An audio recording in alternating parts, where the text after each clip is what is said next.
Salam teman-teman guru-guru sekolah minggu HKBP. Kita bertemu di channel kami ini dan kami ingin menyampaikan beberapa pikiran kami tentang khotbah sekolah minggu pada hari Minggu yang akan datang tanggal 28 Mei 2023. Dan pada saat itu kita akan memperingati juga turunnya Roh Kudus yang sering kita sebut juga dengan Pentakosta ataupun Pentakoste. Tidak biasanya dalam channel ini kami menyampaikan beberapa catatan tentang khotbah sekolah minggu. Namun karena ada permintaan khusus, kami akan coba menyampaikan beberapa catatan yang mungkin akan membantu kita nanti dalam penyampaian khotbah sekolah minggu. Teman-teman, khotbah kita dari Titus 3 ayat 5. Demikian dituliskan, pada waktu itu Dia telah menyelamatkan kita bukan karena perbuatan yang baik yang telah kita lakukan, tetapi karena rahmat-Nya oleh pemandian kelahiran kembali dan oleh pembaharuan yang dikerjakan oleh Roh Kudus. Teman-teman guru sekolah minggu, dalam teks kita ini kita dapat melihat begitu banyak pokok-pokok ajaran keselamatan, tema-tema penting yang mungkin bisa kita ajarkan pada sekolah minggu. Walau tidak mungkin kita sampaikan dalam khotbah yang singkat. Oleh sebab itu tentu kita harus memilih kemana kita arahkan khotbah ini dan topik mana, pembahasan mana yang harus kita perdalam dalam pengajaran kita. Dalam teks itu kita bisa melihat beberapa pokok ajaran-ajaran penting kekristenan, antara lain keselamatan. Keselamatan ini begitu penting di dalam pengajaran kita. Walau tidak mudah menyampaikan ataupun mengajarkan pemahaman ajaran tentang keselamatan ini kepada anak-anak sekolah minggu, kita juga punya perbuatan baik. Perbuatan baik mungkin lebih mudah kita sampaikan, kita ajarkan, karena sebagian besar khotbah sekolah minggu selalu mengarahkan pada perbuatan baik. Cuman dalam teks kita ini itu bukan karena perbuatan baik, ada sesuatu yang berbeda. Tetapi nanti saya pikir kita harus tetap menjelaskan tentang perbuatan baik itu apa. Kemudian topik penting juga dalam teks kita ini yaitu kasih, belas kasihannya, ataupun dalam terjemahan lain anugerah Tuhan ataupun kemurahan Tuhan dalam istilah lain,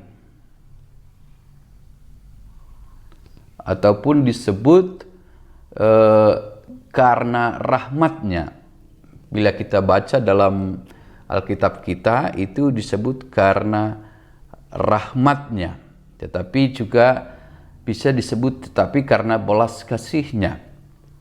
Kemudian di sini kita juga bertemu dengan kata penting dalam pengajaran kita, yaitu pembaharuan, dan tentunya yang terakhir adalah Roh Kudus.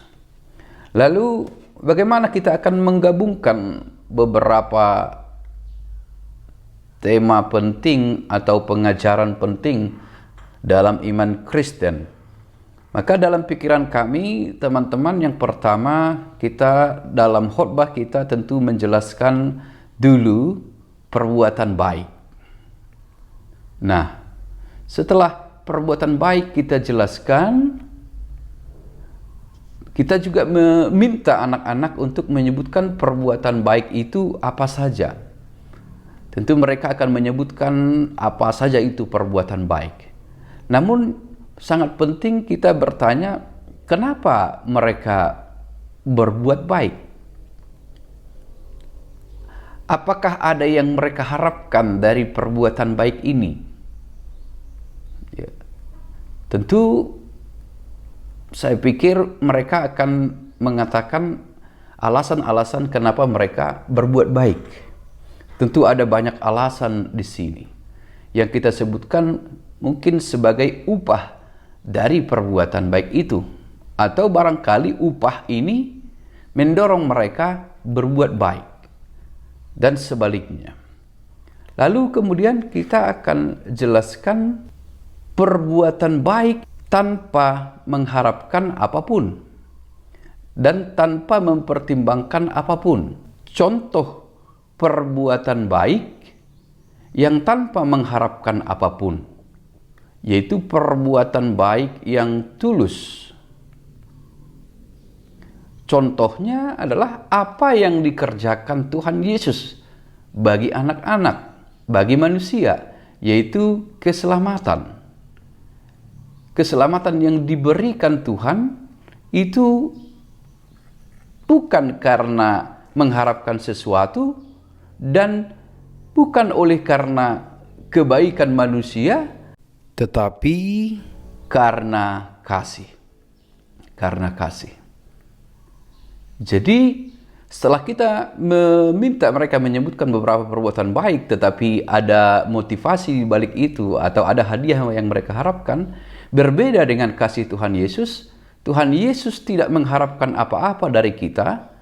Tuhan Yesus tidak mengharapkan apa-apa dari manusia, tetapi Dia mengasihi manusia itu. Mengasihi. Nah, mengasihi. Oleh karena Dia mengasihi, maka Dia menyelamatkan. Keselamatan itu bisa kita sebutkan apa? Yaitu tentu juga kita akan panjang lebar menerangkan tentang dosa. Upah dosa apa? Tetapi mungkin tidak bisa kita ungkapkan itu semua dalam khotbah pendek, karena barangkali jika kita berkhotbah 1 jam atau 45 menit, anak-anak sudah bosan. Pembaharuan juga tidak mudah dijelaskan bagi anak-anak. Tetapi kita dapat mengkonversinya dengan istilah lain, pertobatan. Yaitu berhenti atau tidak lagi berbuat yang tidak baik. Nah, untuk menghindari perbuatan yang tidak baik tentu tidak mudah. Maka disinilah kita juga memasukkan bahwa anak-anak dapat melakukan perbuatan baik itu hanya oleh pertolongan Roh Kudus. Roh Kudus adalah Yesus itu sendiri juga yang ingin anak-anak berbuat baik, yang ingin anak-anak berhenti dari perbuatan-perbuatan yang tidak menyenangkan di hati Tuhan. Lalu kita akan sampai pada satu kesimpulan bahwa ketika tadi kita berbuat baik, itu bukan lagi mengharapkan sesuatu, tetapi kita berbuat baik karena mengasihi Tuhan, karena mengasihi Yesus. Tentu anak-anak paham mengasihi Yesus. Kenapa kita berbuat baik? Karena kita mengasihi Yesus. Ketika kita mengasihi Yesus, kita akan lakukan apapun yang diperintahkannya. Yesus telah lebih dahulu mengasihi anak-anak, mengasihi manusia. Maka sekarang anak-anak harus berhenti berbuat yang jahat, itu adalah pembaharuan, tetapi mengerjakan yang baik karena kasih Yesus yang telah ia terima. Teman-teman, sekali lagi apa yang kami sampaikan ini bukan khotbah, hanya pemikiran-pemikiran yang mungkin mengarahkan kita pada apa yang akan kita sampaikan dalam khotbah sekolah minggu. Seperti saya sebutkan tadi, semua tema ini tidak mungkin kita uraikan satu persatu karena ini adalah pokok-pokok ajaran yang penting, tetapi dalam penjelasannya tidak mudah, harus memakan waktu yang banyak.